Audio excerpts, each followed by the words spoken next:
আলহামদুলিল্লাহ আমার পাঁচ বাপসা আছে দুনিয়াতে, বাচ্চা আছে আপনাদের দোয়াই। তবে আমার একটা কথা, তোমরা যারা আছো, যে ফ্যামিলিতে হচ্ছে ভাই ভাইয়ের কোনো দ্বন্দ্ব নাই, এই ফ্যামিলির সাথে দুনিয়ার কেউ পারে না। টাকা পয়সা ধন দৌলত যত ক্ষমতা তা হোক, যদি ফ্যামিলিতে বাইরে বাইরে মিলতে হয়, এই ফ্যামিলি সবচেয়ে বেশি শক্তিশালী।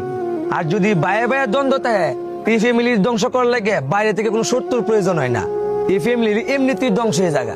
তবে আমি মনে করি যদি পৃথিবীতে শক্তিশালী ভাবে বাঁচতে চাও, যদি এই পৃথিবীতে যত খারাপ শক্তির সাথে যুদ্ধ করে বাঁচতে চাও, তাইলে মনে করি বায়ে বায়ে মিল থাকাটা জরুরি।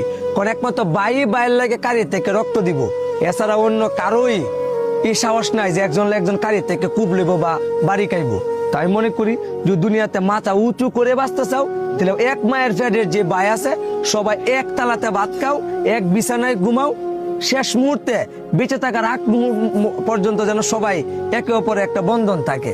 তবে ভাই ভাইয়ের মিলটা অধিকাংশ ক্ষেত্রেই নারীর কারণে যদিও ধ্বংস হয়, তবে ভাই ভাইয়ের মিল থাকলে এই নারীরও ক্ষমতা না এটার মধ্যে হস্তক্ষেপ করা। দোয়া করি পৃথিবীর সকল ভাইদের জন্য বন্ধন অটুট থাকে এবং সকলে যেন সুন্দরভাবে দুনিয়াতে বসবাস করে, নাকি? আর আমার এই পাঁচ বাচ্চা যেন সবসময় সুস্থ সবল